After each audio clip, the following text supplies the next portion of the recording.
वक्रतुंड महाकाय सूर्यकोटि समप्रभा निर्विघ्नं कुरु मे देव सर्वकार्येषु सर्वदा। ॐ साईत्रयाय विद्महे संजय बाबाय धीमहि तन्नः सर्वः प्रचोदयात्। ॐ साईत्रयाय विद्महे संजय बाबाय धीमहि तन्नः सर्वः प्रचोदयात्। ॐ साईत्रयाय विद्महे संजय बाबाय धीमहि तन्नः सर्वः प्रचोदयात्। ॐ शान्ति शान्ति शान्तिः। Offering my humble pranam at thy divine lotus feet of my God and Guru, Bhagwan Sri Sanjay Sai Baba. Happy birthday, Bhagwan Baba. God is like the four-headed Brahma, Subramanyam, Shiva and Indra, Narayana and Cosmic Sai. Any slokas, astotrams and suprabhatam all are offered in the praise of the Almighty and are a way to know the greatness of God and to connect to Him. Lord Sri Sanjay Sai Suprabhatam too is in a way to connect to Lord and in praise of His avataric mission. Suprabhatam is the wake-up song, the divine process of waking up the Lord in the wee hours, early in the morning. The ultimate truth is seeking His blessings to wake up and take care of us, since in His absence we cease to exist. God is in us, around us, behind us, besides us, and amidst us. He is our best friend and Atma Bandhu, and we only erase the layers of ignorance and see our God. For this Antarchintan, is very essential. O auspicious son of Maya Devi, it is already daybreak. O Lord Sanchisai, the daily divine tasks are at hand. Arise, awake. Charan Sparsh Bhagwan Baba, Tvam Sharanam Mama.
उत्तिष्ठ जगदीपते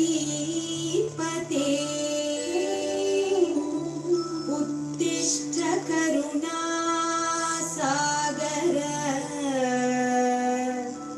त्रैलोक्यम् अभयं विभो दण्डकी नदीवासमूर्ति हिमगिरि पर्वतशोभिते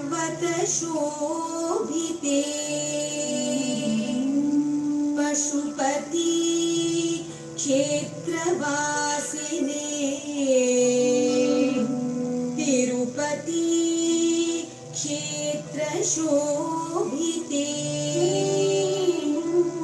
धर्म संस्थापनं करिष्ये संभवामि पदे पदे श्री संजय साई भगवन् तव सुप्रभातम् लक्ष्मी नारायण रूपम् भक्त संरक्षदायकम्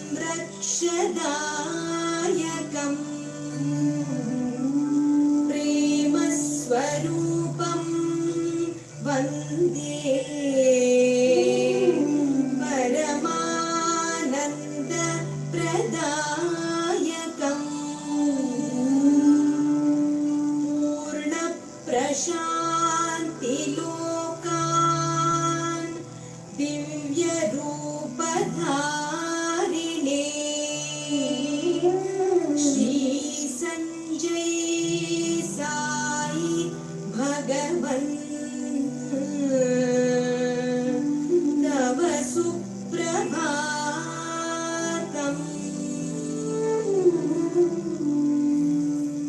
काषाय वस्त्रधारिणे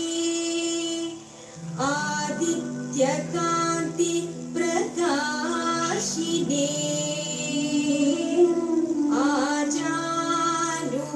आजानुबाहुसहिते पद्मपाद सुशोभिते सर्वभक्त अभयं करिष्ये सर्वलोक संचारिणे श्री संजय साई भगवन् तव सुप्रभातम्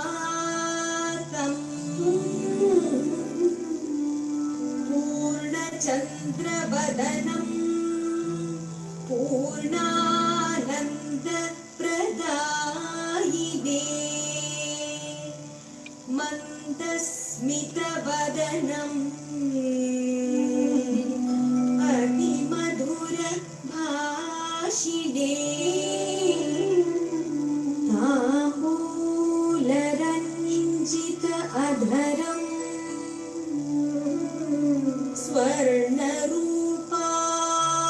स्वर्णरूपालङ्कृतम् श्री संजय साई भगवन् तव सुप्रभातम् शङ्ख चक्र गदा हस्ते श्रीदेवी दिव्यशोभिते कमलानाभ कमलाकान्त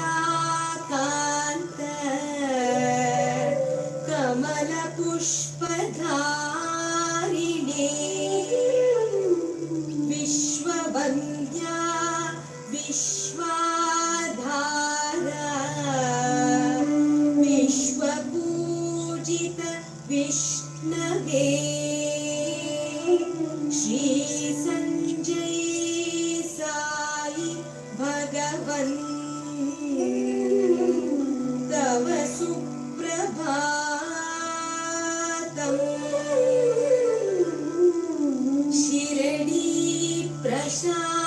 ज्योतिरूपे रामकृष्ण स्वरूपिणे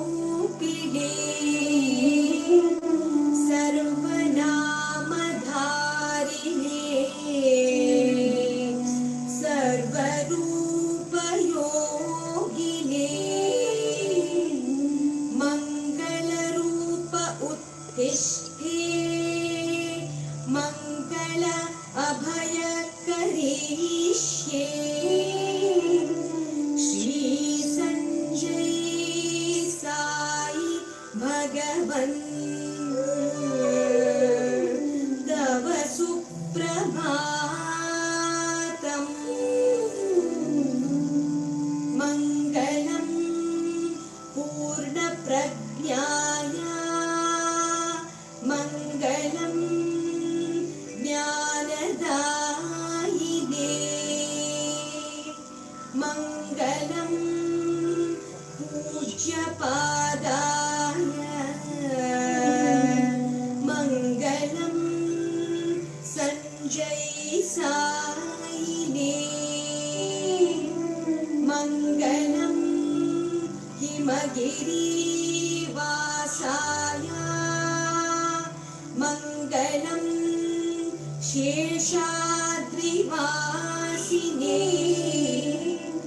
मङ्गलं विष्णुपादाय मङ्गलं Sanjaya सायिने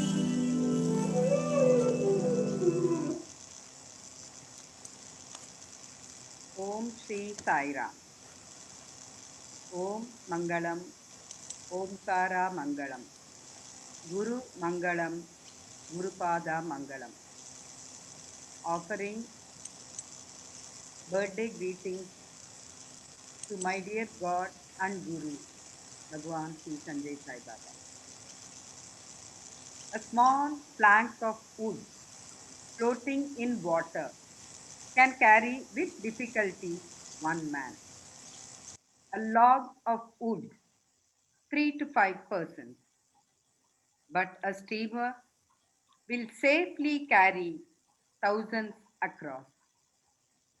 Ordinary holy persons are like logs of wood, while Bhagwan or an avatar is like steamer ferrying thousands across to bliss, says Paramahamsa Yogananda.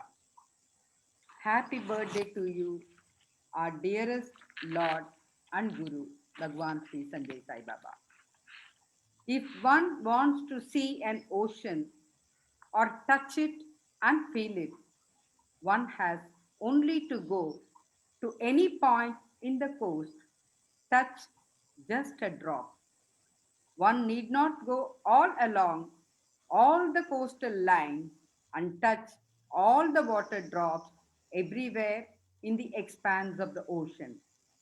Similarly, to see God, feel God, and get benefits of Satchidanand, which is bliss, one has only to serve and worship Baba or Bhagwan or any similar individual like Christ, Muhammad, Rama, Krishna, Buddha, Jesus, Allah, and so on.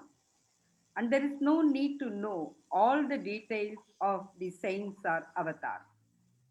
For what one says is said also by the others. Bhagavan, in the words of a famous poet, is full of peace, supreme, yet full of power, full of knowledge like the sun that never sets, yet very sweet in all his actions, full of renunciation, yet overflowing with infinite love for all.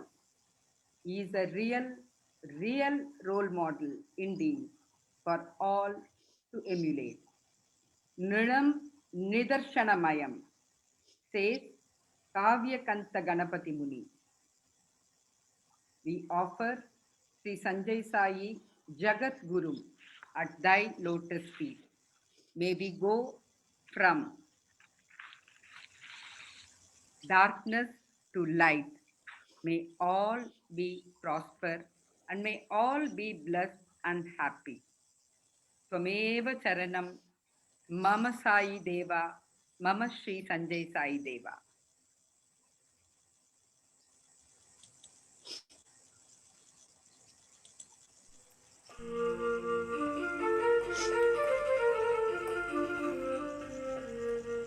श्रीगुरुभ्यो नमः।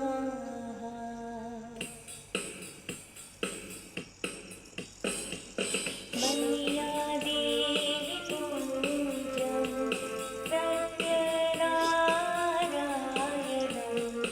मय्यादेवि पूज्यं सत्यनारायणं। सञ्जयमङ्गलप्रदेशं कुशालवंशप्रीत्यर्थं वन्दे सञ्जयजगद्गुरुं श्रीसञ्जयजगद्गुरुं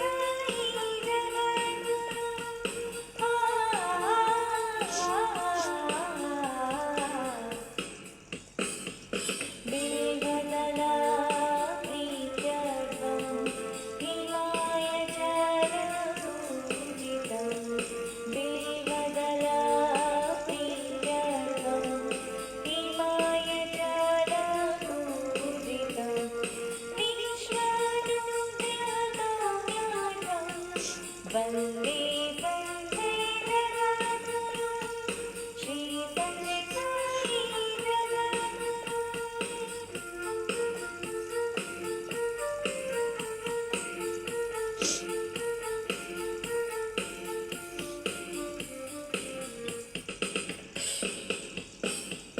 धर्मपालनादिव्यार्थं वेदरक्षकाकार्यार्थं। धर्मपालनादिव्यार्थं वेदरक्षकाकार्यार्थं। भक्तजनोपनिरोधार्थं वन्दे सञ्जयजगद्गुरुं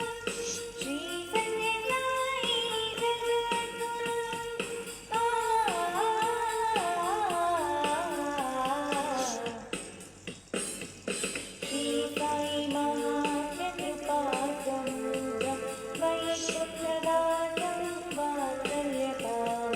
श्रीसाई महाप्रकृपासमुद्रं वैकुण्ठवासं वात्सल्यताम्।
ईश्वर आत्मानंद नमो ओम जय सत जय लक्ष्मी नारायण शुभदायक भगवान स्वामी शुभदायक भगवान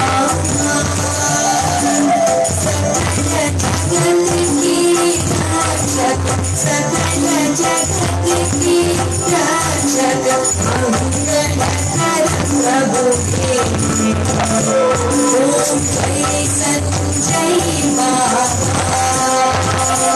ओम जय संजय बाबा जय संजय बाबा सत्य सनातन केवल सत्य सनातन केवल हे जगत की दाता ओम जय संजय बाबा ओम जय संजय बाबा ओम जय संजय बाबा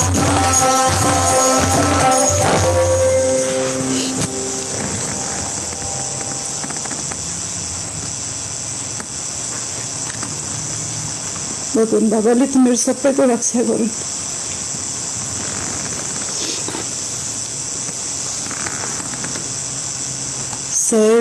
सर्वेषां स्वस्थिर्भवत्